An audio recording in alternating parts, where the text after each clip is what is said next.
അധികാര തുടർച്ചയുടെ ഒരു പ്രശ്നമാണോ സത്യത്തിൽ LDFും CPMും അഭിമുഖീകരിക്കുന്നത്? മൂന്നാം ഭരണം പിടിക്കുക എന്നതാണ് ലക്ഷ്യമെങ്കിൽ, അങ്ങനെ സ്മാർട്ടായൊരു തീരുമാനമെടുക്കലാണ് ലക്ഷ്യമെങ്കിൽ, ഇത്തരം നെപ്പോട്ടിസം ആരോപിക്കപ്പെടുന്ന സ്ഥാനാർത്ഥിത്വങ്ങളെ ഒഴിവാക്കിക്കൂടെ?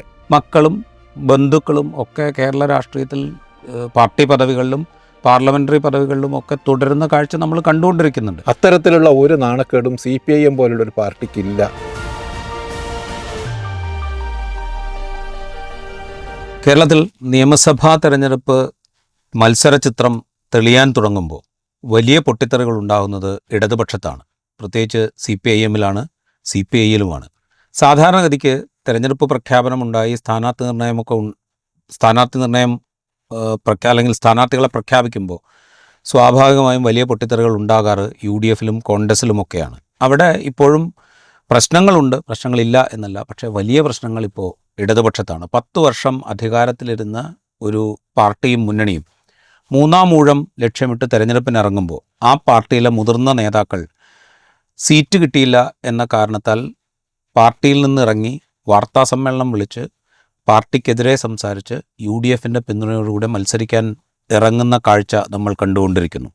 ഏറ്റവും ഒടുവിൽ കണ്ണൂരിൽ CPIMൻ്റെ ഏറ്റവും വലിയ ശക്തി കേന്ദ്രമായ കണ്ണൂരിൽ അതിൻ്റെ ഏറ്റവും വലിയ ഘടകമായ കണ്ണൂരിലെ ഏറ്റവും വലിയ ഘടകമായ CPIMൻ്റെ ജില്ലാ സെക്രട്ടേറിയറ്റിൽ നിന്ന് TK ഗോവിന്ദൻ എന്ന് പറയുന്ന പാർട്ടിയുടെ ഏറ്റവും കരുത്തനായ നേതാക്കളിൽ ഒരാൾ ഇന്നലെ വാർത്താസമ്മേളനം നടത്തി പാർട്ടിക്കെതിരെ സംസാരിച്ചുകൊണ്ട് തളിപ്പറമ്പിൽ PK ശ്യാമളയെ സ്ഥാനാർത്ഥിയായി പ്രഖ്യാപിച്ചത് പാർട്ടി സംസ്ഥാന സെക്രട്ടറി ആയിരിക്കുന്ന MV ഗോവിന്ദൻ്റെ ഭാര്യ ആയതുകൊണ്ട് മാത്രമാണ് എന്ന് പറഞ്ഞുകൊണ്ട് അദ്ദേഹം പുറത്തേക്കിറങ്ങുന്നു. അദ്ദേഹം ഇപ്പോൾ അവിടെ UDFിൻ്റെ പിന്തുണയോടുകൂടി തളിപ്പറമ്പിൽ മത്സരിക്കും എന്നാണ് അറിയാൻ കഴിയുന്നത്. കോൺഗ്രസ് പിന്തുണ ഏതാണ്ട് ഉറപ്പിച്ചു കഴിഞ്ഞിട്ടുണ്ട്. അവിടെ മത്സരിക്കും എന്ന് കരുതപ്പെട്ടിരുന്ന കോൺഗ്രസ് നേതാവിനെ ധർമ്മടത്തേക്ക് മാറ്റിയിട്ടുമുണ്ട്. TK ഗോവിന്ദൻ മാത്രമല്ല, G സുധാകരൻ, അതുപോലെ PK ശശി, അങ്ങനെ തുടങ്ങി നിരവധി നേതാക്കൾ. CPIയിൽ നിന്നാകട്ടെ K അജിത്ത്, 2 വട്ടം വൈക്കം MLA ആയിരുന്ന K അജിത്ത് BJPയിൽ ചേർന്ന് മത്സരിക്കുന്നു. കഴിഞ്ഞ തവണ നാട്ടികയിൽ MLA ആയിരുന്ന CPI നേതാവ് CC മുകുന്ദൻ, അദ്ദേഹം ആദ്യം കോൺഗ്രസ് സ്ഥാനാർത്ഥിയാവാൻ ശ്രമിക്കുന്നു. അത് നടക്കാതെ വരുമ്പോൾ അദ്ദേഹം BJPയിൽ ചേർന്ന് BJPയുടെ സ്ഥാനാർത്ഥിയായി മത്സരിക്കാൻ ഒരുങ്ങുന്നു. ഇങ്ങനെ പല കാര്യങ്ങൾ നടന്നുകൊണ്ടിരിക്കുന്നു. ഇടതുപക്ഷത്തിന് അത്രയേറെ പരിചിതമല്ലാത്ത ചില സംഗതികൾ ഈ തെരഞ്ഞെടുപ്പ് ഘട്ടത്തിൽ ഉണ്ടായിക്കൊണ്ടിരിക്കുന്നു. ഇതേക്കുറിച്ചാണ് നമ്മൾ സംസാരിക്കുന്നത്. പക്ഷേ എന്താ തോന്നുന്നത്, CPIMലും ഇടതുപക്ഷത്തും ഒക്കെ കഴിഞ്ഞ കാല തെരഞ്ഞെടുപ്പുകളിലൊന്നും സംഭവിക്കാത്ത വിധത്തിൽ പലതും സംഭവിച്ചുകൊണ്ടിരിക്കുന്നു. ഈ അധികാര തുടർച്ചയുടെ ഒരു പ്രശ്നമാണോ സത്യത്തിൽ LDFും CPIMും അഭിമുഖീകരിക്കുന്നത്? അധികാര തുടർച്ച മാത്രമല്ല, CPIMനകത്ത് സമീപ പതിറ്റാണ്ടുകളിലായി CPIMന് നേരെ ആരോപിക്കപ്പെടുന്ന അധികാര കേന്ദ്രീകരണം, അത് മുഖ്യമന്ത്രി പിണറായി വിജയനുമായി ബന്ധപ്പെട്ടാണ് ആ ആരോപണം ഏറ്റവും രൂക്ഷമായി ഉയർന്നിട്ടുള്ളത്. ഈ അധികാര കേന്ദ്രീകരണത്തിൻ്റെ ഒരു അവസാനത്തെ ഫലം ആണ് ഇത് എന്നാണ് തോന്നുന്നത്. ഈ സ്ഥാനാർത്ഥി നിർണയങ്ങളിൽ ജില്ലാ കമ്മിറ്റികൾക്കോ ജില്ലാ സെക്രട്ടേറിയറ്റിനോ അല്ലെങ്കിൽ പ്രാദേശിക ഘടകങ്ങൾക്കോ മതിയായ പരിഗണന കിട്ടാതിരിക്കുക, മേലെത്തട്ടിൽ നിന്ന് തീരുമാനിക്കുന്ന സ്ഥാനാർത്ഥി പട്ടിക താഴെ നിന്ന് ജനാധിപത്യം പുലരുന്നു എന്ന് വരുത്താൻ വേണ്ടി കീഴ്ഘടകങ്ങളുടെ ലിസ്റ്റായി മേലേക്ക് പോവുക, അത് തന്നെ തിരിച്ച് അംഗീകരിച്ച് താഴേക്ക് പോവുക, ഏതെങ്കിലും തരത്തിലുള്ള ചർച്ച കീഴ്ത്തട്ടിൽ നടക്കാതിരിക്കുക, ഇങ്ങനെ നേരത്തെ തീരുമാനിക്കപ്പെട്ട ഒരു സ്ഥാനാർത്ഥി പട്ടിക നടപ്പാകുന്നു, അതല്ലെങ്കിൽ അതിൽ ഒരു മാറ്റവും വരുത്താൻ സാധ്യമാകുന്നില്ല എന്ന് കാണുന്ന ഘട്ടത്തിൽ ചിലയിടങ്ങളിൽ പാർട്ടിക്കകത്ത് പൊട്ടിത്തെറികൾ ഉണ്ടാകുന്നു. മിക്കവാറും ഇടങ്ങളിൽ ചില സ്ഥലത്തത് പുറത്തേക്ക് വരുന്നു. പുറത്തേക്ക് വന്ന 4-5 സ്ഥലങ്ങളുടെ കാര്യങ്ങളാണ് നമ്മൾ കാണുന്നത്. പക്ഷേ CPIM ചെന്നുപെട്ടിരിക്കുന്ന അതിൻ്റെ അധികാര കേന്ദ്രീകരണവുമായി ബന്ധപ്പെട്ട് CPIM ചെന്നുപെട്ടിരിക്കുന്ന തിരിച്ചു കയറാൻ എളുപ്പമല്ലാത്തൊരു ക്രൈസിസിലാണ് ആ പാർട്ടി ഇപ്പോഴുള്ളത് എന്നാണ് എനിക്ക് തോന്നുന്നത്. 3 പോളിറ്റ് ബ്യൂറോ അംഗങ്ങളുടെ ബന്ധുക്കൾ, അവരുമായി ബന്ധപ്പെട്ട ആക്ഷേപം വളരെ വളരെ സോളിഡാണ്. ആ ആക്ഷേപങ്ങൾ ഉയർന്ന് കൊല്ലങ്ങളെടുത്തിട്ടും അത് തിരുത്തി പോകാൻ CPIMന് കഴിയുന്നില്ല എന്ന യാഥാർത്ഥ്യമാണ് നിലനിൽക്കുന്നത്. ഇപ്പോൾ 3 പോളിറ്റ് ബ്യൂറോ അംഗങ്ങൾ എന്ന് പറയുമ്പോൾ മുഖ്യമന്ത്രി പിണറായി വിജയൻ മത്സരിക്കുന്നു, അദ്ദേഹത്തിൻ്റെ മകളുടെ ഭർത്താവ് PA മുഹമ്മദ് റിയാസ് ബേപ്പൂരിൽ മത്സരിക്കുന്നു. A വിജയരാഘവൻ പോളിറ്റ് ബ്യൂറോ അംഗമാണ്. അദ്ദേഹം സംസ്ഥാന സെക്രട്ടറിയുടെ ചുമതലയിലിരിക്കുമ്പോൾ അദ്ദേഹത്തിൻ്റെ ഭാര്യ R ബിന്ദു ഇരിങ്ങാലക്കുടയിൽ മത്സരിക്കുന്നു, ജയിക്കുന്നു, മന്ത്രിയാവുന്നു. പിന്നീട് ഇപ്പോഴും അവർ വീണ്ടും മത്സരിക്കാൻ തയ്യാറെടുക്കുന്നു. CPIMൻ്റെ സംസ്ഥാന സെക്രട്ടറി ആയിരുന്ന MV ഗോവിന്ദൻ, അദ്ദേഹം പ്രതിനിധാനം ചെയ്തിരുന്ന തളിപ്പറമ്പ് മണ്ഡലം ഒഴിയുമ്പോൾ സംസ്ഥാന സെക്രട്ടറി ആയിരിക്കും, അദ്ദേഹത്തിന് മത്സരിക്കാൻ കഴിയില്ല. അപ്പോൾ അദ്ദേഹത്തിൻ്റെ ഭാര്യ PK ശ്യാമള മത്സരിക്കുന്നു. അപ്പോൾ ഇവർക്കൊക്കെ ഇൻഡിവിജ്വലായിട്ടുള്ള രാഷ്ട്രീയ കരിയർ ഉണ്ടെങ്കിൽ കൂടിയും ഇതൊരു എത്ര വലിയ രാഷ്ട്രീയ കരിയർ ഉണ്ടെങ്കിലും, എത്ര വലിയ രാഷ്ട്രീയ പ്രവർത്തകരാണ് അവരെങ്കിലും, 3 കോടി ജനങ്ങളുടെ പ്രതിനിധികളായി അവർ തിരഞ്ഞെടുക്കപ്പെടാൻ വേണ്ടി മത്സരിക്കുമ്പോൾ ഒരേ കുടുംബത്തിൽ നിന്ന് ഒന്നിലധികം ആളുകൾ ഉണ്ടാവാതിരിക്കുക എന്നതൊരു രാഷ്ട്രീയ മര്യാദയാണ്. അത് മുഹമ്മദ് റിയാസിൻ്റെ കാര്യത്തിൽ അന്ന് പിണറായി വിജയൻ പാലിക്കേണ്ടതാണ്. അതുപോലെ മറ്റുള്ളവരുടെ കാര്യത്തിലും അങ്ങനെ പാലിക്കപ്പെടേണ്ടതാണത്. ഇത് മറിച്ചായിരുന്നെങ്കിലോ, ഇപ്പം നമ്മൾ ഉത്തരേന്ത്യൻ സംസ്ഥാനങ്ങളിലെ കോൺഗ്രസ് രാഷ്ട്രീയത്തിലാണ് നമ്മൾ ഇത് ഏറ്റവും കൂടുതൽ കണ്ടിട്ടുള്ളത്. കേരളത്തിൽ K കരുണാകരൻ്റെ മകൻ മുരളീധരൻ രംഗത്തേക്ക് വന്നപ്പോൾ ഉണ്ടായ പുകില് നമുക്കറിയാം. ഉമ്മൻചാണ്ടിയുടെ ഒക്കെ മക്കൾ അതിന് ശേഷമാണ് വരുന്നത്. K കരുണാകരൻ്റെ മകൻ മുരളീധരൻ ഒരു സീറ്റ് കൊടുക്കാൻ വേണ്ടി ഒരു ഘട്ടത്തിൽ തൻ്റെ അനുയായികളെയെല്ലാം ഏർപ്പാടാക്കി വെച്ചതിന് ശേഷം കരുണാകരൻ മൂത്രമൊഴിക്കാൻ പോയി എന്നൊരു കഥയുണ്ട്. കരുണാകരൻ ടോയ്ലറ്റിൽ പോയി തിരിച്ചു വന്നപ്പോഴേക്കും മുരളീധരൻ മത്സരിക്കാനുള്ള കളം ഔപചാരികമായി തീരുമാനിക്കപ്പെട്ടിരുന്നു എന്നത്. അത്തരത്തിൽ നാണക്കേട് നിർദ്ദേശിച്ചതും അംഗീകരിച്ചതും AK ആന്റണിയുടെ നേതൃത്വത്തിലാണ് എന്ന് വേറൊരു കഥയും. അതൊരു നാണക്കേടായിരുന്നു. സ്വന്തം മകനെ അല്ലെങ്കിൽ സ്വന്തം ബന്ധുക്കളെ, സ്വന്തം രക്തബന്ധുക്കളെ അധികാരത്തിലേക്ക് തിരികെ കയറ്റാനുള്ള ശ്രമങ്ങൾ K കരുണാകരന് പോലും, കോൺഗ്രസ് പാർട്ടിയുടെ പഴയ ഏറ്റവും പ്രതാപശാലിയായ K കരുണാകരന് പോലും നേരിട്ടിടപെട്ടത് ചെയ്യുക എന്നതൊരു മാനക്കേടായിരുന്നു, നാണക്കേടായിരുന്നു കേരളത്തിൽ. അത്തരത്തിലുള്ള ഒരു നാണക്കേടും CPIM പോലുള്ള ഒരു പാർട്ടിക്കില്ല എന്നാണ് ഇപ്പോൾ തെളിഞ്ഞുകൊണ്ടിരിക്കുന്നത്. ഉത്തരേന്ത്യൻ രാഷ്ട്രീയത്തിൽ ഈ എന്താ പറയുക, പാരമ്പര്യം പോലെ അല്ലെങ്കിൽ വംശമഹിമയുടെ തുടർച്ച പോലെയൊക്കെ അധികാര സ്ഥാനങ്ങളും പാർട്ടി പദവികളൊക്കെ കിട്ടുന്നതിനെക്കുറിച്ച് സൂചിപ്പിച്ചു.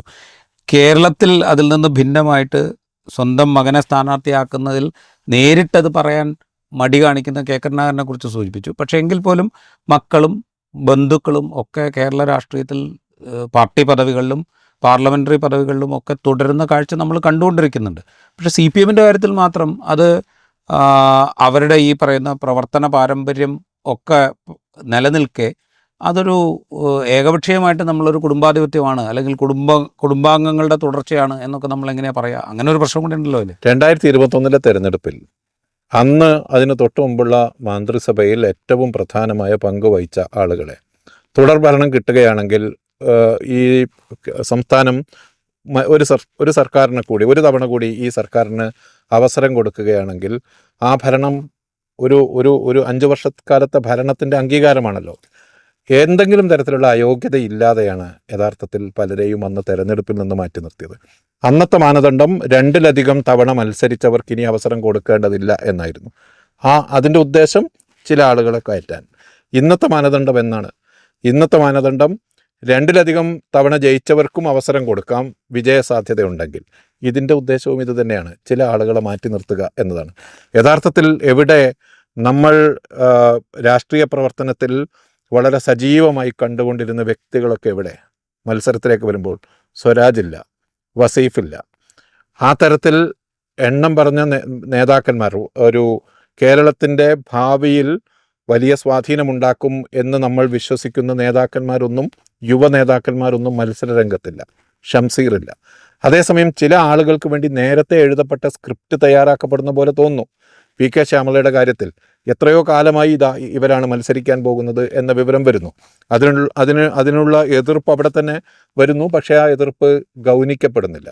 ഞാൻ പറഞ്ഞത്, മുഹമ്മദ് റിയാസിന് സീറ്റ് കിട്ടുന്നു എന്നത് അദ്ദേഹം രാഷ്ട്രീയ പ്രവർത്തനം നടത്തിയ ചെറുപ്പക്കാരൻ തന്നെയാണ്. അഖിലേന്ത്യാ പ്രസിഡൻ്റായിരുന്നു DYFIയുടെ. പക്ഷേ പിണറായി വിജയൻ മുഖ്യമന്ത്രിയാകുമെന്ന് ഉറപ്പുള്ളൊരു തെരഞ്ഞെടുപ്പിൽ അദ്ദേഹത്തിൻ്റെ മരുമകനെ മന്ത്രിസഭയിലേക്ക് വരാതിരിക്കുക എന്നതൊരു മര്യാദയാണ്. രാഷ്ട്രീയ ധാർമ്മികതയുടെ ഏറ്റവും പ്രാഥമികമായൊരു കാര്യമാണത്. ഇവിടെയാണ് ഉത്തരേന്ത്യയും കേരളവും തമ്മിൽ വ്യത്യാസമില്ലാതാകുന്നു എന്ന് നമ്മൾ പറയുന്നത്. മന്ത്രിയാകുക മാത്രമല്ല, ഏറ്റവും പ്രധാനപ്പെട്ട 3 വകുപ്പുകൾ അദ്ദേഹത്തിന് എടുത്തു കൊടുക്കുകയും ചെയ്യുന്നു. കഴിഞ്ഞ 5 വർഷം മുഖ്യമന്ത്രി കഴിഞ്ഞാൽ ഈ സംസ്ഥാനത്തെ ഏറ്റവും പ്രധാനപ്പെട്ട 2ാമത്തെ മന്ത്രിയായി പൊതുമനസ്സിൽ പതിഞ്ഞത് റിയാസിൻ്റെ ചിത്രമാണ്. അത് വെറുതെ സംഭവിക്കുന്നതല്ല. അദ്ദേഹത്തിൻ്റെ വകുപ്പുകൾക്ക് എഫിഷ്യൻസി കൂടുന്നത് പോലും മുഖ്യമന്ത്രിയുടെ നിഴൽ എന്നതുകൊണ്ടാണ്. അപ്പോൾ ഇതല്ല യഥാർത്ഥത്തിൽ രാഷ്ട്രീയ ധാർമ്മികത എന്ന് പറയുന്നത്. അതിനുശേഷം നമ്മൾ കാണുന്നു, മറ്റൊരു പോളിറ്റ് ബ്യൂറോ അംഗത്തിൻ്റെ ഭാര്യ അന്ന് തന്നെ മന്ത്രിയാകുന്നു. മറ്റൊരു പോളിറ്റ് ബ്യൂറോ അംഗത്തിൻ്റെ ഭാര്യ ഇത്തവണ മത്സരിച്ച് രംഗത്തേക്ക് വരുന്നു. എണ്ണം പറഞ്ഞ നേതാക്കന്മാരെ, ചെറുപ്പക്കാരെ മുഴുവനും മാറ്റി നിർത്തിയതിന് ശേഷം സ്വന്തക്കാരെ തിരികെ കയറ്റുന്നതിനെയാണ് നെപ്പോട്ടിസം എന്ന് പറയുക. അവർ ഏതെങ്കിലും വർഗ ബഹുജന സംഘടനകളിൽ പ്രവർത്തിക്കുന്നവരാണ് എന്നത് അത് മാത്രം പോരാ റീസൺ. അധികാര കേന്ദ്രങ്ങളിലേക്ക് പോകുന്ന ആളുകൾ, അത്തരം തീരുമാനങ്ങൾ എടുക്കാൻ കഴിവുള്ള ആളുകൾ സ്വന്തം ബന്ധുക്കളെ മാറ്റി നിർത്താൻ ശ്രമിക്കണം. അതുണ്ടായില്ല എന്നതാണ് ഇപ്പോൾ സംഭവിച്ചിരിക്കുന്നത്. കേരളത്തിലെ 3 CPIM പോളിറ്റ് ബ്യൂറോ അംഗങ്ങളുടെ ബന്ധുക്കളുടെ കയ്യിലാണ് അധികാരം കേന്ദ്രീകരിക്കാൻ പോകുന്നത് എന്ന ദുരവസ്ഥയാണ്. റൈറ്റ്. അത് പറയുമ്പോഴേ ഇപ്പോൾ നമ്മുടെ മുമ്പിലേക്ക് ഈ നെപ്പോട്ടിസം ആരോപിച്ചുകൊണ്ട് ആദ്യം പുറത്തേക്ക് ഇറങ്ങുന്ന ഒരാൾ ഒരുപക്ഷെ TK ഗോവിന്ദനായിരിക്കും. G. സുധാകരൻ പോലും അത്തരം ഒരു ആരോപണം ഉന്നയിച്ചുകൊണ്ടല്ല പുറത്തേക്ക് ഇറങ്ങുന്നത്. അദ്ദേഹത്തിന് പരിഗണന കിട്ടിയില്ല എന്നുള്ള കാര്യം പറഞ്ഞുകൊണ്ടാണ് പുറത്തേക്ക് ഇറങ്ങുന്നത്. TK ഗോവിന്ദൻ പുറത്തേക്ക് ഇറങ്ങുമ്പോൾ TK ഗോവിന്ദൻ കണ്ണൂർ ജില്ലാ സെക്രട്ടേറിയറ്റ് മെമ്പറാണ്. ചെറിയ ആളല്ല CPM-നെ സംബന്ധിച്ച്. കാരണം സംഘടനാ പ്രവർത്തനത്തിൽ വലിയ പാരമ്പര്യമുള്ള ആളാണ്. സ്വാഭാവികമായും ഇപ്പോൾ MV ഗോവിന്ദൻ അവിടെ നിന്ന് മാറുന്നു. ദീർഘകാലം ആ മേഖലയിൽ പ്രവർത്തിച്ച ഒരാൾ എന്നുള്ള നിലയിൽ അദ്ദേഹത്തിന് സ്വയം അടുത്ത ഒരു ഊഴം തനിക്കാണ് എന്ന് തോന്നാനൊരു സാഹചര്യമുണ്ട്. അത് അത്ര തെറ്റായൊരു കാര്യമായിട്ട് എനിക്ക് തോന്നുന്നില്ല. കാരണം വെച്ച് കഴിഞ്ഞാൽ അദ്ദേഹത്തെ പോലെ ഇത്രയും പ്രവർത്തന പാരമ്പര്യമുള്ള ഒരാൾക്ക് ഒരു വട്ടം നിയമസഭയിലേക്ക് മത്സരിക്കാൻ ഒരവസരം കിട്ടണം എന്ന് തോന്നുന്നതിൽ വലിയ അബദ്ധമുണ്ടെന്ന് ഞാൻ വിചാരിക്കുന്നില്ല. അങ്ങനെ തോന്നാതിരുന്നാലേ അബദ്ധമുള്ളൂ എന്നാണ് ഞാൻ വിചാരിക്കുന്നത്. അത്തരം ഒരാളെ മാറ്റി നിർത്തി PK ശ്യാമളയെ മത്സരിപ്പിക്കുന്നു. അദ്ദേഹം ആ അതൃപ്തി തുറന്നു പറഞ്ഞുകൊണ്ട് പുറത്തേക്ക് ഇറങ്ങി വരുന്നു. ഇത് അദ്ദേഹത്തിൻ്റെ മാത്രം ഒരു പ്രതികരണമായിട്ടോ അല്ലെങ്കിൽ പ്രതിഷേധമായിട്ടോ നമ്മൾ കാണേണ്ടതുണ്ടോ? അതോ പാർട്ടി ലീഡർഷിപ്പിൽ തന്നെ ഇത്തരം ഒരു ചിന്താഗതി ഉണ്ടായിക്കൊണ്ടിരിക്കുന്നുണ്ടോ? അങ്ങനെയാണെങ്കിൽ CPM-നകത്ത് വലിയ തോതിലുള്ള ഒരു അസ്വാരസ്യമോ അതൃപ്തിയോ പുകയുന്നുണ്ട് എന്ന് നമ്മൾ മനസ്സിലാക്കും. തീർച്ചയായിട്ടും. അതായത് CPIM പോലുള്ളൊരു പാർട്ടിയിൽ ഈ വിധത്തിൽ പ്രത്യക്ഷത്തിൽ കാര്യങ്ങൾ തെളിയണമെങ്കിൽ അതിൻ്റെ അകത്ത് ഇൻറ്റേർണലി വലിയ തരത്തിലുള്ള ക്രൈസിസ് ഉണ്ടെങ്കിൽ മാത്രമേ ഇത്തരത്തിൽ ചെറിയ സിഗ്നൽസ് പുറത്തേക്ക് വരൂ. അതുകൊണ്ട് CPIM-നകത്ത് സംസ്ഥാനത്ത് ഉടനീളം രൂപപ്പെട്ടിരിക്കുന്ന ഒരു ചെറിയ ക്രൈസിസിൻ്റെ റിഫ്ലക്ഷനായി മാത്രമേ ഇതിനെ കാണാൻ പറ്റൂ. ഒറ്റപ്പെട്ട സംഭവമായി കണക്കാക്കാനാവില്ല. പാർട്ടിയിലെ ഏറ്റവും അടിത്തട്ടിലുള്ള ആളുകൾക്കിടയിൽ ജനാധിപത്യപരമായ എല്ലാ കാര്യങ്ങൾ നീങ്ങുന്നത് എന്ന ചിന്ത ഉറപ്പായും ആ തരത്തിലുള്ള ചിന്താഗതി വന്നുകൂടിയിട്ടുണ്ടാകണം. ഇതിലൊരു പ്രശ്നം എന്താണ് എന്ന് വെച്ചാൽ CPIM എടുക്കുന്ന തീരുമാനങ്ങളെ എളുപ്പത്തിൽ അവർക്ക് അണികൾക്കിടയിൽ ന്യായീകരിച്ച് ഫലിപ്പിക്കാൻ പറ്റും. അപ്പോൾ ഇന്ന് തന്നെ നമ്മളത് കണ്ടു. ഇത് സോഷ്യൽ മീഡിയയിലെ CPIM-ന് വേണ്ടി പണിയെടുക്കുന്ന പാർട്ടിക്കാരല്ലാത്ത ചില ആളുകളുടെ പിന്തുണയോടുകൂടി സോഷ്യൽ മീഡിയയിലും ഇത് പ്രചരിപ്പിച്ച് വിജയിപ്പിക്കാൻ പറ്റും. അപ്പോൾ പൊതുവായി ഇത് പാർട്ടി സംവിധാനമാണ്, അച്ചടക്കമാണ്. പുറത്തു പോകുന്നവരും എതിരഭിപ്രായം ഉന്നയിക്കുന്നവരും മുഴുവൻ അധികാരമോഹികളാണ് എന്നൊരു ചിത്രം വരച്ചു കാട്ടാൻ അവർക്ക് പറ്റും.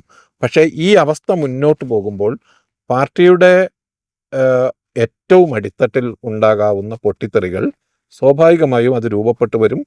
അത് എനിക്ക് തോന്നുന്നു സംസ്ഥാനത്തുടനീളം ഒരു തരം നിരാശ എന്ന് പറയുമ്പോഴേ എനിക്കൊരു കൗതുകം തോന്നിയൊരു കാര്യം, ഇപ്പോൾ തിരുവനന്തപുരം ജില്ലയിലെ CPIM-ന്റെ സ്ഥാനാർത്ഥികളെ നിശ്ചയിക്കുമ്പോൾ നിലവിൽ MLA-മാരായിരിക്കുന്നവരെല്ലാവരും തുടരട്ടെ എന്ന് തീരുമാനിച്ചു. അതിൽ 2 ടേം കഴിഞ്ഞവരുണ്ട്, 1 ടേം കഴിഞ്ഞവരുണ്ട്, എല്ലാവരും തുടരട്ടെ എന്ന് തീരുമാനിച്ചു. ഒരാൾ ജില്ലാ സെക്രട്ടറി ആയിരിക്കെ MLA ആയി തുടരുന്ന V. ജോയി വീണ്ടും മത്സരിക്കട്ടെ എന്ന് തീരുമാനിക്കുന്നു. തിരുവനന്തപുരം ജില്ലയിൽ പക്ഷേ പ്രത്യേകിച്ച് എന്തെങ്കിലും വലിയ അസ്വാരസ്യങ്ങൾ ഉണ്ടായതായിട്ട് നമ്മുടെ അറിവിലില്ല, അല്ലെങ്കിൽ അത് പുറത്തേക്ക് വന്നിട്ടില്ല. കൊല്ലം വേറൊരു ഉദാഹരണമാണ്. കൊല്ലം ജില്ലയിലും സമാനമായ വിധത്തിൽ സ്ഥാനാർത്ഥി നിർണ്ണയം പൂർത്തിയാക്കി. വലിയ തോതിലുള്ള പ്രശ്നങ്ങൾ അവിടെ ഉള്ളതായിട്ട് നമ്മളുടെ മുമ്പിലില്ല. ആലപ്പുഴയിൽ G. സുധാകരനെ ഒഴിച്ചു നിർത്തിയാൽ മറ്റിടങ്ങളിലൊന്നും വലിയ പ്രശ്നങ്ങൾ ഇല്ല എന്ന് നമുക്ക് കാണാം. പക്ഷേ ഇത് ഏറ്റവും കൂടുതൽ പ്രോബ്ലം ഉണ്ടാകുന്നത് സത്യം പറഞ്ഞാൽ കണ്ണൂരാണ്. കണ്ണൂർ എന്ന് പറഞ്ഞാൽ CPM-ൻ്റെ ഏറ്റവും വലിയ ശക്തി കേന്ദ്രമായി കരുതപ്പെടുന്ന, പ്രധാനപ്പെട്ട നേതാക്കൾ മുഴുവൻ വരുന്ന, വളരെ ചിട്ടയായി സംഘടനാ പ്രവർത്തനം നടത്തുന്നു എന്ന് വിചാരിക്കുന്ന സഹകരണ സ്ഥാപനങ്ങളിലൊക്കെ പാർട്ടി ബന്ധുക്കൾക്ക് മുഴുവൻ നിയമനങ്ങളുള്ള അത്രയും സുശക്തമായൊരു പാർട്ടി സംവിധാനമാണ് എന്ന് നമ്മൾ വിചാരിക്കുന്നവരുടെ നിന്നാണ് TK ഗോവിന്ദനെ പോലുള്ള ആളെ ഇറങ്ങി വന്ന് ഞാൻ UDF-ൻ്റെ പിന്തുണയോടെ മത്സരിക്കാൻ തീരുമാനിക്കുന്നു എന്ന് പറയുന്നത്. അദ്ദേഹം UDF-ൻ്റെ പിന്തുണയോടെ മത്സരിക്കാൻ തീരുമാനിക്കുന്നു എന്ന് പറയുന്നില്ല, പക്ഷേ അദ്ദേഹം മത്സരിച്ചാൽ UDF പിന്തുണയ്ക്കും എന്തായാലും. അപ്പോൾ അവിടെയാണ് എൻ്റെ ചോദ്യം. അതായത് ഇതിൻ്റെ ടോപ്പ് ലീഡർഷിപ്പിനകത്ത് തന്നെ വലിയ തോതിലുള്ള അതൃപ്തിയും അസ്വാരസ്യങ്ങളും ഉണ്ട്. അതിൻ്റെ ഒരു പ്രതിനിധാനം എന്നുള്ള നിലയ്ക്ക് ഉണ്ടെന്നാണ് ഞാൻ വിചാരിക്കുന്നത്. പക്ഷേ CPIM-ൻ്റെ ഒരു രീതി അനുസരിച്ച്, CPIM-ൻ്റെ പ്രത്യേകിച്ചും കഴിഞ്ഞ ഒരു 2-3 പതിറ്റാണ്ടായി CPIM-ലുള്ള ഒരു കൾച്ചർ അനുസരിച്ച് ഇക്കാര്യം തുറന്ന് പറയുക എന്നത് അത്ര എളുപ്പമല്ല. പറയുന്നവർക്കാർക്കും ആ സംഘടനക്കകത്ത് അങ്ങനെ നിൽക്കാൻ കഴിയില്ല. പറയുന്നവർ പുറത്തു പോന്നാൽ അവർക്ക് എക്സിസ്റ്റ് ചെയ്യാവുന്ന ഒരു പൊളിറ്റിക്കൽ എക്കോസിസ്റ്റം കേരളത്തിൽ ഇല്ലതാനും. CPIM നിന്ന് പുറത്തു പോകുന്ന ആളുകളുടെ അവസ്ഥ നമുക്കറിയാമല്ലോ. അതുകൊണ്ട് അഭിപ്രായ വ്യത്യാസങ്ങൾ അകത്ത് രൂപപ്പെടുന്നുണ്ട്. പക്ഷേ അത് എക്സ്പ്രസ് ചെയ്യാൻ പറ്റാത്ത ഒരുപക്ഷെ ഭൂരിപക്ഷം ആളുകൾ അത് പ്രകടിപ്പിക്കാൻ കഴിയാത്ത വിധത്തിൽ ഒതുക്കി വെക്കുന്നു എന്നതാണ് ഞാനതിനെ അങ്ങനെയാണ് മനസ്സിലാക്കുന്നത്. ഒരുപാട് നേതാക്കൾക്ക് ഈ സംഗതികളുടെ പോക്കിൽ അതൃപ്തിയുണ്ട്. ഇങ്ങനെയല്ല തീരുമാനങ്ങൾ എടുക്കപ്പെടേണ്ടത് എന്ന്. ഇപ്പോൾ MLA-മാരെ മുന്നിൽ നിർത്തി ഭൂരിപക്ഷ MLA-മാരുടെ വിജയസാധ്യത ഇതിൻ്റെ ഒരു അടിസ്ഥാന സംഗതിയായി കണ്ട് മൂന്നാം ഭരണം പിടിക്കുക എന്ന ലക്ഷ്യം അങ്ങനെയാണല്ലോ വിശദീകരിക്കപ്പെട്ടത്. MLA-മാർക്ക് സ്വാഭാവികമായിട്ടും അവരവരുടെ മണ്ഡലങ്ങളിൽ ഒരു ലിവറേജ് ഉണ്ട്. അതിനുപയോഗപ്പെടുത്തി അതൊരു പൊളിറ്റിക്കൽ സ്ട്രാറ്റജി എന്ന് പറയുന്നത് സ്ട്രാറ്റജി എന്നുള്ള നിലയ്ക്ക് അത് വലിയ തെറ്റാണെന്ന് പറയാൻ പറ്റില്ല. പക്ഷേ അങ്ങനെ മൂന്നാം ഭരണം പിടിക്കുക എന്നതാണ് ലക്ഷ്യമെങ്കിൽ, അങ്ങനെ സ്മാർട്ടായ ഒരു തീരുമാനം എടുക്കലാണ് ലക്ഷ്യമെങ്കിൽ, ഇത്തരം നെപ്പോട്ടിസം ആരോപിക്കപ്പെടുന്ന സ്ഥാനാർത്ഥിത്വങ്ങളെ ഒഴിവാക്കിക്കൂടെ?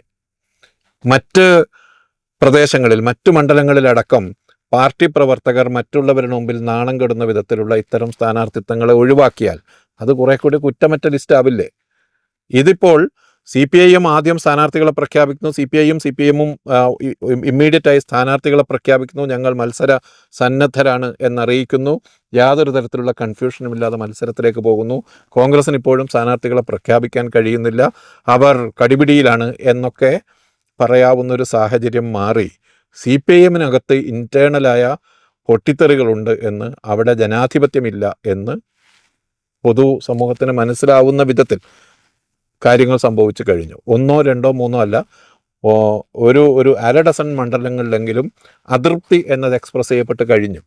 അപ്പോൾ അതിനർത്ഥം CPIM-നകത്തെ ഈ അധികാര കേന്ദ്രീകരണം എന്നത് ആളുകൾക്ക് ഇനി മറച്ചു പിടിക്കാൻ പറ്റാത്ത വിധത്തിൽ ആ പാർട്ടിയെ ബാധിക്കുന്നു എന്ന് തന്നെയാണ്. അതെ, ഞാൻ ഈ അധികാര കേന്ദ്രീകരണവും തുടർച്ചയായിട്ടുള്ള ഭരണവുമാണോ ഈ പ്രശ്നത്തിൻ്റെ കാരണമെന്ന് ചോദിക്കാനുള്ള വേറൊരു കാര്യം CPIM-ൽ മാത്രമല്ല, CPI-ലും നമ്മളിത് കാണുകയാണ്.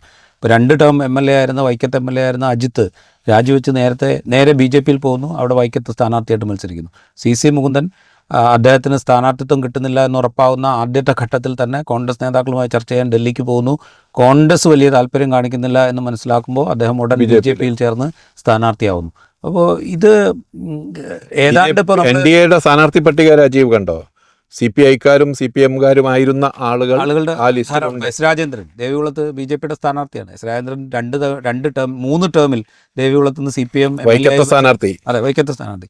ഞാൻ ചോദിക്കുന്നത്, ഇപ്പം മറ്റു പാർട്ടികളിൽ നിന്ന് ഭിന്നമായി കുറച്ചുകൂടെ പ്രിൻസിപ്പിൾഡായി പ്രത്യയശാസ്ത്ര ബോധ്യത്തോടുകൂടി ആണ് CPIM-ൻ്റെയും CPI-യുടെയും ഒക്കെ നേതാക്കൾ ഉണ്ടായിരുന്നത് എന്നുള്ളൊരു സങ്കല്പം ആ കാലം കഴിഞ്ഞു എന്ന് നമ്മളിപ്പോൾ ഈ തെരഞ്ഞെടുപ്പ് കാലത്ത് ബോധ്യപ്പെടുകയാണ്. അത് ഏത് സമയത്തും അധികാരമോ അല്ലെങ്കിൽ പദവികളോ നെപ്പോട്ടിസം പോലെയുള്ള സംഗതികൾ ഉണ്ടാവുകയാണെങ്കിൽ ഞങ്ങൾ ഇവിടെ നിന്ന് ഇറങ്ങി വേറെ ഏതെങ്കിലും പാർട്ടിയുടെയോ മുന്നണിയുടെയോ ഭാഗമായിട്ട് മത്സരിക്കുന്നതിൽ ഞങ്ങൾക്ക് യാതൊരു മടിയുമില്ല. അത്തരം ഒരു അന്തരീക്ഷം മാറിക്കഴിഞ്ഞിരിക്കുന്നു എന്ന ഒരു പ്രതീതി സൃഷ്ടിക്കപ്പെട്ടിരിക്കുന്നു. അതിനൊപ്പം BJP എന്ന് പറയുന്നത് അങ്ങനെ തൊട്ടുകൂടാൻ വയ്യാത്തൊരു സംഗതിയായിട്ട് കേരളത്തിലെ ഇടത് രാഷ്ട്രീയത്തിൻ്റെ ഭാഗമായി നിൽക്കുന്ന CPM-ലെയും CPI-ലെയും ദീർഘകാലം പ്രവർത്തിച്ചിരുന്ന പ്രാദേശിക തലത്തിൽ സ്വാധീനമുള്ള നേതാക്കൾക്ക് പോലും അതങ്ങനെ മാറ്റി നിർത്തേണ്ട ഒരു പാർട്ടിയൊന്നുമല്ല എന്ന തോന്നലിലേക്ക് അവരെത്തിയും കഴിഞ്ഞിരിക്കുന്നു. അതുകൊണ്ടാണല്ലോ വളരെ എളുപ്പത്തിൽ അവർക്ക് അങ്ങോട്ട് സ്വിച്ച് ചെയ്യാൻ പറ്റുന്നത്. അജിത്തിനോ മുകുന്ദനോ രാജേന്ദ്രനോ ഒക്കെ BJP-യിലേക്ക്, രാജേന്ദ്രൻ കുറച്ച് സമയമെടുത്തിട്ടാണ് അങ്ങോട്ട് പോയത്, അജിത്തും മുകുന്ദനും ഒന്നും വളരെ എളുപ്പത്തിൽ അങ്ങോട്ട് പോവുകയാണ് ചെയ്തത്. അപ്പോൾ അവരെ സംബന്ധിച്ച് ഇത് വളരെ എളുപ്പത്തിൽ മാറാവുന്ന ഒരു സിസ്റ്റമായി BJP മാറിക്കഴിഞ്ഞിരിക്കുന്നു എന്ന തോന്നൽ BJPക്ക് കേരളത്തിൽ നിയമസഭയിൽ പ്രാതിനിധ്യമില്ലാത്തൊരവസ്ഥയിലാണ് ഇത് സംഭവിക്കുന്നത്. BJPക്ക് ഈ തെരഞ്ഞെടുപ്പിൽ കൽപ്പിക്കപ്പെടുന്നത് പോലെ 2-3 സീറ്റ് കിട്ടുകയും നിയമസഭാ പ്രാതിനിധ്യമാവുകയും ഏതെങ്കിലും തരത്തിൽ അവർ മന്ത്രിസഭാ രൂപീകരണത്തിന് അതിനിടയിലുള്ള ഏച്ചുകൂട്ടേണ്ട നമ്പറിലെങ്കിലും എത്തിപ്പെടുകയും ചെയ്താൽ ഇവിടുത്തെ അവസ്ഥ എന്താകുമെന്നതിൻ്റെ സൂചനയാണിത്. ആരും പോകാം. അതല്ലെങ്കിൽ അങ്ങനെ ഒരു അപ്പാർത്തൈഡ്, അങ്ങനെ ഒരു ഐത്തം BJPക്ക് രാഷ്ട്രീയ കേരളം ഇനി കണക്കാക്കില്ല. എല്ലാവരും വൾണറബിളാണ്, എല്ലാവരും അങ്ങോട്ടുള്ള വാതിൽ കൂടി തുറന്നു വെച്ചിരിക്കുകയാണ് എന്നാണ് ഈ ചെറിയ സംഭവങ്ങൾ സൂചിപ്പിക്കുന്നത്. ചെറിയ സംഭവങ്ങൾ സൂചിപ്പിക്കുക. അത് മാത്രമല്ല, ഞാൻ കാണുന്നത് ഇപ്പോൾ ഈ 1-2 തവണ MLA-മാരായ ആളുകൾ, അതായത് പ്രാദേശിക തലത്തിൽ കുറേയൊക്കെ സ്വാധീനമുള്ള നേതൃതലത്തിൽ അറിയപ്പെടുന്ന ആളുകളാണല്ലോ ഇവരൊക്കെ, MLA എന്നുള്ളതിലേക്ക് അറിയപ്പെടുന്ന ആളുകളാണ്. അപ്പോൾ അവർക്ക് പോകുന്നതിൽ മടിയില്ല എന്നാണെങ്കിൽ ഈ താഴെത്തട്ടിൽ പ്രവർത്തിക്കുന്ന പ്രവർത്തകരായി നിൽക്കുന്ന മനുഷ്യന്മാർക്ക് യാതൊരു ബുദ്ധിമുട്ടും ഉണ്ടാവില്ല നാളെ സ്വിച്ച് ചെയ്യാൻ എന്നുള്ളതാണ് അതിൻ്റെ ഏറ്റവും വലിയ കാര്യം. ഇത് BJP യിൽ നിന്ന് മാത്രമല്ല സംഭവിക്കുന്നത്, കോൺഗ്രസിൽ നിന്നും സംഭവിക്കുന്നുണ്ട്. കോൺഗ്രസിൽ നിന്ന് പക്ഷേ ഈ സീസണിൽ കുറച്ച് കുറവാണ് എന്നാണ് എനിക്ക് തോന്നുന്നത്. വളരെ ലിമിറ്റഡ് ആയിട്ടേ പോയിട്ടുള്ളൂ. വളരെ പ്രോമിനൻ്റ് ആയ ആളുകൾ പോയത് സത്യം പറഞ്ഞാൽ ഇടതുപക്ഷത്തു നിന്നാണ്. അപ്പോൾ ഈ നേതാക്കൾക്ക് പോകാമെങ്കിൽ താഴെത്തട്ടിലുള്ള മനുഷ്യന്മാർക്ക്, പ്രവർത്തകരായി നിൽക്കുന്ന ആളുകൾ അല്ലെങ്കിൽ അനുഭാവികളായി നിൽക്കുന്ന മനുഷ്യന്മാർക്ക് വളരെ എളുപ്പത്തിൽ BJP യിലേക്ക് സ്വിച്ച് ചെയ്യാം. അതങ്ങനെ വലിയ കുഴപ്പമൊന്നുമുള്ളൊരു പാർട്ടിയല്ല. അല്ലെങ്കിൽ ഈ ആരോപിക്കപ്പെടുന്ന വർഗീയതയോ അല്ലെങ്കിൽ ഒരു ഫാസിസ്റ്റ് മനോഭാവമോ ഇതൊന്നും വലിയ പ്രശ്നമായിട്ട് കണക്കാക്കേണ്ടതില്ല എന്നൊരു മെസ്സേജ് കൂടി ഈ നേതാക്കൾ താഴെത്തട്ടിലേക്ക് കൊടുക്കുന്നുണ്ടെന്ന് തോന്നുന്നു. അതാണ് സത്യം പറഞ്ഞാൽ ഒരു പാൻ കേരള ലീഡർ ഇതുവരെ പോയില്ല എന്നൊരൊറ്റ പ്രശ്നമേ ഉള്ളൂ, അവശേഷിക്കുന്നുള്ളൂ. കേരളത്തിൽ മുഴുവനായും സ്വീകാര്യതയുള്ള, പൊതുവായി സ്വീകാര്യതയുള്ള ഒരു നേതാവ്, അത് ഇടതുപക്ഷത്തു നിന്നോ കോൺഗ്രസിൽ നിന്നോ BJP യിലേക്ക് പോവുകയാണെങ്കിൽ ഈ സിറ്റുവേഷൻ മുഴുവനായും മാറും. കാരണം 15% മേലെ വോട്ട് എന്നത് അവിടെ കിടക്കുകയാണ്. അനാഥമായ ഒരു വോട്ട് എന്നത് പാർലമെൻ്ററി ട്രാൻസ്ലേഷൻ സാധ്യമാകാതെ കിടക്കുന്ന കൊല്ലങ്ങളായി. ഇതിന് ഏതെങ്കിലും ഒരാൾ പോയി നിന്ന് കൊടുത്താൽ യഥാർത്ഥത്തിൽ അവർക്കത് മുന്നോട്ട് കൊണ്ടുപോകാൻ കഴിയും. അക്കാര്യത്തിൽ കേരളത്തിലെ രാഷ്ട്രീയ പ്രവർത്തകരും രാഷ്ട്രീയ പാർട്ടികളും വലിയ സൂക്ഷ്മത പുലർത്തിയിരുന്നു എന്നാണ് നമ്മൾ പൊതുവായി വിലയിരുത്തിയത്. പക്ഷേ നമ്മളിപ്പോൾ കാണുന്നു, ഈ നാട്ടിൽ നിന്ന് ജനങ്ങൾ തിരഞ്ഞെടുത്ത് നിയമസഭയിലേക്ക് അയച്ച ആളുകൾ, വർഷങ്ങളോളം MLA ആയിരുന്ന ആളുകൾ ഇപ്പോഴതാ സ്വന്തം പാർട്ടി വിട്ട് BJP യിലേക്ക് പോകാൻ തയ്യാറായി നിൽക്കുന്നു. ഇത് CPIM-നെയും ബാധിച്ചിട്ടുണ്ട് എന്ന് തന്നെയാണിത്. റൈറ്റ്. ഇത് അവസാനം ഒരു കാര്യം കൂടെ നമുക്ക് ആലോചിക്കേണ്ടതുണ്ടെന്ന് തോന്നുന്നു. കാരണം കോൺഗ്രസ് എടുക്കുന്ന ഒരു ടാക്ടിക്സ് അത് എത്രത്തോളം കോൺഗ്രസിനെ സംബന്ധിച്ചും UDF-നെ സംബന്ധിച്ചും ഗുണകരമാണ് എന്ന് നമ്മൾ ആലോചിച്ച് കഴിഞ്ഞാൽ, ഇപ്പോൾ ഐഷ പോറ്റി കൊട്ടാരക്കരയിൽ UDF-ൻ്റെ സ്ഥാനാർത്ഥിയാവുന്നു. PK ശശി ഒറ്റപ്പാലത്ത് സ്വതന്ത്രനായിട്ട് മത്സരിക്കുന്നു, UDF പിന്തുണയ്ക്കാൻ പോകുന്നു. TK ഗോവിന്ദൻ തളിപ്പറമ്പിൽ മത്സരിക്കാൻ തീരുമാനിക്കുന്നു, UDF പിന്തുണയ്ക്കാൻ പോകുന്നു. അതുപോലെ K കുഞ്ഞികൃഷ്ണൻ, അദ്ദേഹം കുറെ കൂടെ സീരിയസ് ആയിട്ടുള്ള അലിഗേഷൻസ് ഉന്നയിച്ചുകൊണ്ട് CPM-നെതിരെ ഒരു പൊസിഷൻ എടുത്തുകൊണ്ട് മാറിയെന്ന ഒരാളാണ്. ഇതുപോലെയുള്ള പാർലമെൻ്ററി പദത്തിലേക്ക് പരിഗണിക്കപ്പെട്ടില്ല എന്ന കാരണം കൊണ്ട് ഇറങ്ങിയെന്നൊരു മനുഷ്യനല്ല. എങ്കിൽ പോലും അദ്ദേഹത്തെ UDF പിന്തുണയ്ക്കാൻ പോകുന്നു. അതുപോലെ കഴിഞ്ഞ ദിവസം വന്ന വാർത്ത, നെന്മാറയിൽ സീറ്റ് നിഷേധിക്കപ്പെട്ട K ബാബുവിന് വേണ്ടി അദ്ദേഹം മത്സരിക്കുകയാണെങ്കിൽ UDF പിന്തുണയ്ക്കാൻ തയ്യാറാണ് എന്ന മറ്റുള്ളൊരു വാർത്ത പ്രചരിച്ചിരുന്നു. അതിൻ്റെ വസ്തുത എന്താണ് എന്ന് നമുക്കിപ്പോഴും അറിയില്ല. K ബാബു അദ്ദേഹത്തിൻ്റെ ഒരു ചിത്രം സോഷ്യൽ മീഡിയയിൽ പ്രചരിപ്പിച്ചുകൊണ്ട്, ഞാൻ ഇവിടെയല്ല, എൻ്റെ മകളുടെ അഡ്മിഷനുമായി ബന്ധപ്പെട്ട് ബാംഗ്ലൂരാണ് എന്ന് അദ്ദേഹം സോഷ്യൽ മീഡിയയിൽ ഒരു പോസ്റ്റ് ഇട്ടിരുന്നു. അപ്പോൾ UDF-ൻ്റെയും കോൺഗ്രസിൻ്റെയും സ്ട്രാറ്റജി അത് ഈ ഘട്ടത്തിൽ എടുക്കാൻ കൊള്ളാവുന്ന ഒരു കാര്യമാണോ? എനിക്ക് അക്കാര്യത്തിൽ സംശയം. ഈ തെരഞ്ഞെടുപ്പിൻ്റെ സ്ഥാനാർത്ഥി പട്ടിക മുഴുവനായും വന്നതിന് ശേഷം അപ്പുറത്തുള്ള എല്ലാ സീറ്റിലും തീരുമാനമായതിനു ശേഷമേ നമുക്കത് പറയാൻ കഴിയൂ ഈ തെരഞ്ഞെടുപ്പിലെ വിജയസാധ്യത ഇതുകൊണ്ട് കൂടുമോ അല്ലെങ്കിൽ കുറയുമോ എന്ന്. പക്ഷേ 11-ാം മണിക്കൂറിൽ സ്വന്തം ഐഡിയോളജിയും പാർട്ടിയും വിട്ട് തെരഞ്ഞെടുപ്പ് എടുക്കുന്നതിന് തൊട്ട് മുമ്പ് 1-2 ആഴ്ചകൾക്ക് മുമ്പ്, 2-3 മാസങ്ങൾക്ക് മുമ്പ് പാർട്ടി മാറി വരുന്ന ആളുകളെ, അതല്ലെങ്കിൽ സ്വന്തം പാർട്ടി വിട്ട് തെരഞ്ഞെടുപ്പിലേക്ക് വരുന്ന ആളുകളെ യഥാർത്ഥത്തിൽ ഉൾക്കൊണ്ട് തെരഞ്ഞെടുപ്പിൽ മത്സരിപ്പിച്ച് അവരെ അക്കമഡേറ്റ് ചെയ്യാൻ ശ്രമിക്കുന്നത് ഏത് പാർട്ടിക്കാണെങ്കിലും അത് ഇൻറ്റേർണലി ലോങ് റണ്ണിൽ ദോഷമേ ചെയ്യൂ എന്ന അഭിപ്രായമാണ് എനിക്കുള്ളത്. കാരണം അവിടെ ഇപ്പോൾ ഉദാഹരണത്തിന് നമ്മൾ G സുധാകരൻ്റെ കാര്യം, അമ്പലപ്പുഴയുടെ കാര്യം എടുക്കാം. അവിടെ M ലിജു എന്നൊരാൾ മത്സരിക്കാൻ തയ്യാറായി നിൽക്കുകയായിരുന്നു. മറ്റൊരു സ്ഥാനാർത്ഥി, 2 പേരെ അവിടെ പരിഗണിച്ചിരുന്നു. ഇപ്പോൾ G സുധാകരന് പിന്തുണ കൊടുക്കുന്നു എന്ന് കരുതുക. M ലിജു എന്ന ആൾ ഇത്രയും കാലം നടത്തിയ പ്രവർത്തനങ്ങൾ പാഴായിപ്പോകും. ആ പ്രദേശത്ത് കോൺഗ്രസിനകത്ത് അതുണ്ടാക്കുന്ന ഒരു റിസെൻമെൻ്റ് ഉണ്ടാകും.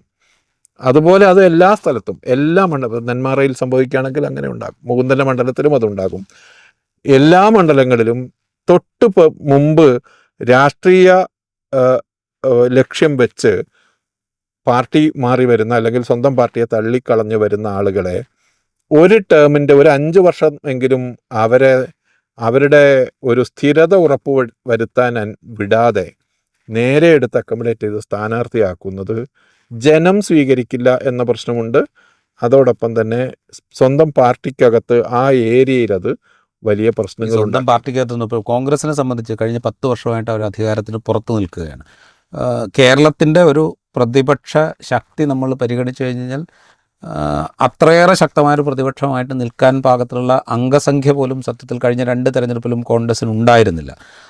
അങ്ങനെ 10 വർഷം പുറത്തു നിന്നിട്ട് അപ്പോഴും ഈ പാർട്ടിക്ക് വേണ്ടി പ്രവർത്തിക്കുകയും പാർട്ടിക്ക് വേണ്ടി മുദ്രാവാക്യം വിളിക്കുകയും സമരത്തിനിറങ്ങുകയും ഒക്കെ ചെയ്ത വലിയൊരു കൂട്ടം അവിടെ നിൽക്കുമ്പോഴാണ് ഇപ്പോൾ ടി കെ ഗോവിന്ദനെ പോലെ ഒരാൾ ജില്ലാ സെക്രട്ടേറിയറ്റിൽ നിന്ന് ഇറങ്ങി വരുമ്പോൾ അദ്ദേഹത്തിനെ പിന്തുണയ്ക്കാൻ തളിപ്പറമ്പിൽ കോൺഗ്രസ് തീരുമാനിക്കുന്നത്. തളിപ്പറമ്പിൽ കോൺഗ്രസ് ടി കെ ഗോവിന്ദനെ പിന്തുണയ്ക്കാൻ തീരുമാനിക്കുകയാണെങ്കിൽ ടി കെ ഗോവിന്ദൻ കഴിഞ്ഞ 10-35 വർഷമായിട്ട് ഏറ്റവും അധികം രൂക്ഷമായി യുദ്ധം ചെയ്തുകൊണ്ടിരുന്നത് കോൺഗ്രസ്സുകാരോടാണ്. ഇപ്പോൾ പരിയാരം മെഡിക്കൽ കോളേജ് CPM ഏറ്റെടുക്കുമ്പോൾ അതിൻ്റെ ആദ്യത്തെ ചെയർമാനായിട്ട് വരുന്നത് ടി കെ ഗോവിന്ദനാണ്. പരിയാരം മെഡിക്കൽ കോളേജ് എങ്ങനെയാണ് കോൺഗ്രസ് തുടങ്ങിയതെന്നും അതിനെ തുടർന്നുണ്ടായ പ്രശ്നങ്ങൾ എന്തൊക്കെയാണെന്നും അതെങ്ങനെയാണ് കോൺഗ്രസിനെ ഹിറ്റ് ചെയ്തതെന്നും അല്ലെങ്കിൽ UDF ഹിറ്റ് ചെയ്തതെന്നും ഒക്കെയുള്ള ചരിത്രം അവിടെ കിടക്കാണ്. ടി കെ ഗോവിന്ദൻ ഈ മേൽത്തട്ടിൽ തീരുമാനമെടുക്കുന്ന നേതാക്കൾക്ക് ഏറ്റവും അടിത്തട്ടിലുള്ള ആളുകൾ അനുഭവിക്കുന്ന ഈ ക്രൈസിസ് മുഴുവനായും മനസ്സിലാകണമെന്നില്ല. ഇപ്പോൾ സുധാകരൻ്റെ കാര്യത്തിൽ തന്നെ സുധാകരന് BJP കൂടി പിന്തുണ കൊടുത്താലുള്ള സാഹചര്യം ആലോചിച്ച് നോക്കൂ. സുധാകരൻ മത്സരിക്കുന്നു, UDF പിന്തുണ ഡിസ്കസ് ചെയ്തുകൊണ്ടിരിക്കുകയാണ്. BJP കൂടി സുധാകരനെ പിന്തുണച്ചാൽ എന്തായിരിക്കും? ആ ഒരൊറ്റ കാരണം കൊണ്ട് CPIM BJP UDF പിന്തുണയിലാണ് സുധാകരൻ എന്ന ഒരൊറ്റ ക്യാമ്പയിൻ്റെ പുറത്ത് മറ്റിടങ്ങളിൽ എല്ലാ പ്രശ്നങ്ങളെയും മൊക്കും. അപ്പോൾ ഈ തരത്തിലുള്ള മണ്ടത്തരങ്ങളൊക്കെ ഇതിനിടയിൽ സംഭവിക്കാൻ സാധ്യതയുണ്ട്. അതെ, അതാണ് ഞാനും കോൺഗ്രസും UDF ഒരു ടാക്ടിക്കൽ എററാണ് സത്യം പറഞ്ഞാൽ കാണിച്ചുകൊണ്ടിരിക്കുന്നത് എനിക്ക് തോന്നുന്നു. അവിടെ ആത്മവിശ്വാസക്കുറവ് കൂടിയാണ്. ആത്മവിശ്വാസക്കുറവ് അവർ വിചാരിക്കുന്നത് ഒരു പക്ഷേ എതിർപാളയത്തിൽ നിന്ന് ഒരാൾ ഇറങ്ങി വന്നാൽ അവർക്ക് കൂടുതൽ കരുത്തുള്ള മണ്ഡലത്തിൽ എതിർപാളയത്തിലുള്ള ഒരാളെ കിട്ടി അവരെ മത്സരിപ്പിച്ച് കഴിഞ്ഞാൽ ആ മണ്ഡലം പിടിക്കാം എന്നുള്ളതായിരിക്കും. പക്ഷേ ജസ്റ്റ് ഓപ്പോസിറ്റാണ് സംഭവിക്കുക എന്നുള്ളതാണ് എൻ്റെ ഒരു വിലയിരുത്തൽ. കാരണം ഇപ്പോൾ ടി കെ ഗോവിന്ദൻ അദ്ദേഹം ഇറങ്ങി വന്ന് അവിടെ ഒറ്റയ്ക്ക് മത്സരിക്കുകയാണെങ്കിൽ അദ്ദേഹം പിടിക്കാൻ പോകുന്നത് CPM കോർ വോട്ടിലുള്ള കുറച്ച് ഭാഗമായിരിക്കും. അതൊരു പക്ഷേ അവിടെ UDF സഹായിച്ചേക്കാം. അതിനു പകരം ടി കെ ഗോവിന്ദനെ UDF പിന്തുണയ്ക്കുകയാണെങ്കിൽ അപ്പുറത്ത് CPM കേഡേഴ്സിൻ്റെ വലിയ തോതിലുള്ള ഒരു ഏകീകരണം സ്വാഭാവികമായി സംഭവിക്കുകയായിരിക്കും ഉണ്ടാവുക, പ്രാക്ടിക്കൽ പൊളിറ്റിക്സിൽ ഉണ്ടാവുക. അപ്പോൾ UDF എന്താണോ ഉദ്ദേശിക്കുന്നത് അത് നടക്കില്ല.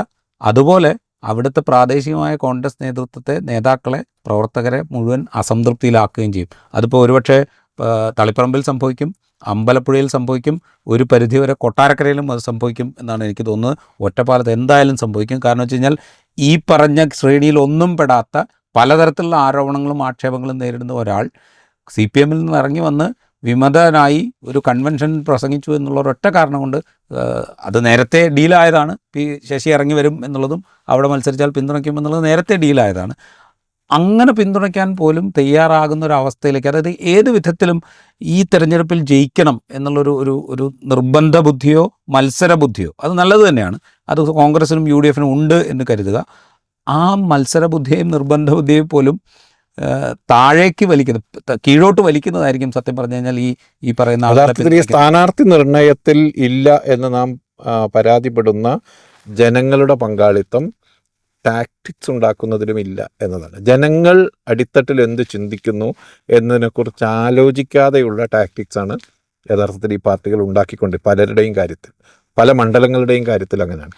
അടിത്തട്ടിലെ ജനങ്ങളുടെ സെൻറ്റിമെൻറ്റ്സ് എന്താണ് എന്നതിനെക്കുറിച്ച് വലിയ പരിഗണന നൽകാതെ നേതൃതലത്തിലുള്ള വടംവലികൾ മാത്രമായി ഈ ടാക്ടിക്സ് മാറുന്നു എന്നതാണ് നമ്മളിപ്പോൾ ഈ വിമതത്വം പ്രഖ്യാപിച്ച സ്ഥാനാർത്ഥികളെ പിന്തുണക്കുന്ന കാര്യത്തിൽ കോൺഗ്രസിനകത്ത് നടക്കുന്ന ആലോചനകൾ കാണുമ്പോൾ തോന്നുന്നത്. അതുപോലെ CPM കാര്യത്തിലും അങ്ങനെ തന്നെയാണ്. താഴെത്തട്ടിൽ എന്താണ് നടക്കുന്നത് എന്ന് അറിയാതെയോ അല്ലെങ്കിൽ അവർ പറയുന്നത് അവരുടെ ഇംഗിതം എന്താണ് എന്ന് ചോദിക്കാതെയോ നേതൃതലത്തിൽ നിന്ന് സ്ഥാനാർത്ഥികളെ തീരുമാനിക്കുകയും അത് താഴെ തലത്തെ കൊണ്ടുവന്ന് അംഗീകരിപ്പിച്ചുകൊണ്ട് മത്സരിപ്പിച്ച് ജയിപ്പിക്കാൻ ശ്രമിക്കുകയും ചെയ്യുക എന്ന് പറയുന്നൊരു പണിയാണ് CPM ചെയ്തത്. അതെന്ന് വെച്ചാൽ അവർ എപ്പോഴും പറയുന്ന പോലെ ഇത് കേന്ദ്രീകൃത ജനാധിപത്യത്തിൻ്റെ ഭാഗമാണ് എന്ന് വേണമെങ്കിൽ അവർക്ക് വിശദീകരിക്കാം. ഒരു പക്ഷേ അവരുടെ കാഴ്ചപ്പാടിൽ കേന്ദ്രീകൃത ജനാധിപത്യത്തിൻ്റെ രീതി അങ്ങനെ തന്നെ ആയിരിക്കുകയും ചെയ്യാം. പക്ഷേ എങ്കിൽ പോലും ഇപ്പോൾ ബഷീർ നേരത്തെ പറഞ്ഞ പോലെ ജനങ്ങളുടെ മനസ്സിൽ എന്താണ് എന്ന് മനസ്സിലാകാത്ത വിധത്തിൽ നേതൃതലത്തിൽ തീരുമാനങ്ങൾ എടുക്കുകയും അത് ഇംപ്ലിമെൻ്റ് ചെയ്യപ്പെടുകയുമാണ് ചെയ്യുന്നത്. ഇതിൻ്റെ ഫലം എന്തായിരിക്കും എന്നുള്ളത് കൗതുകകരമായിരിക്കും. വോട്ടെണ്ണുമ്പോഴായിരിക്കും നമുക്കത് മനസ്സിലാവുക. എന്തായാലും അത് കൗതുകകരമായിരിക്കും. ഇപ്പോൾ അമ്പലപ്പുഴ, തളിപ്പറമ്പ്, അതുപോലെ കൊട്ടാരക്കര, ഒറ്റപ്പാലം, ഇങ്ങനെയുള്ള പല മണ്ഡലങ്ങളിൽ, പയ്യന്നൂർ, ഇങ്ങനെയുള്ള പല മണ്ഡലങ്ങളിൽ എങ്ങനെയായിരിക്കും ജനം ഇതിനോട് റിയാക്ട് ചെയ്യുക എന്നുള്ളത് നമുക്ക് കൗതുകത്തോടെ കാണാൻ സാധിക്കും ഇലക്ഷന് ശേഷം എന്നാണ് എനിക്ക് തോന്നുന്നത്. എന്തായാലും നമുക്ക് കാത്തിരിക്കാം. സ്ഥാനാർത്ഥി ചിത്രം ഇനിയും പൂർണ്ണമാകാനുണ്ട്. കോൺഗ്രസിൻ്റെ പട്ടിക വന്നിട്ടില്ല. കോൺഗ്രസിൻ്റെ പട്ടിക വരട്ടെ. അതിനുശേഷം സ്ഥാനാർത്ഥികളുടെ ചിത്രം തെളിഞ്ഞതിന് ശേഷം നമുക്ക് ഇതിനെ ഒന്നുകൂടെ അവലോകനം ചെയ്യാം. ഈ എപ്പിസോഡ് ഇവിടെ പൂർത്തിയാവുന്നു. മറ്റു എപ്പിസോഡുമായി വീണ്ടും കാണാം.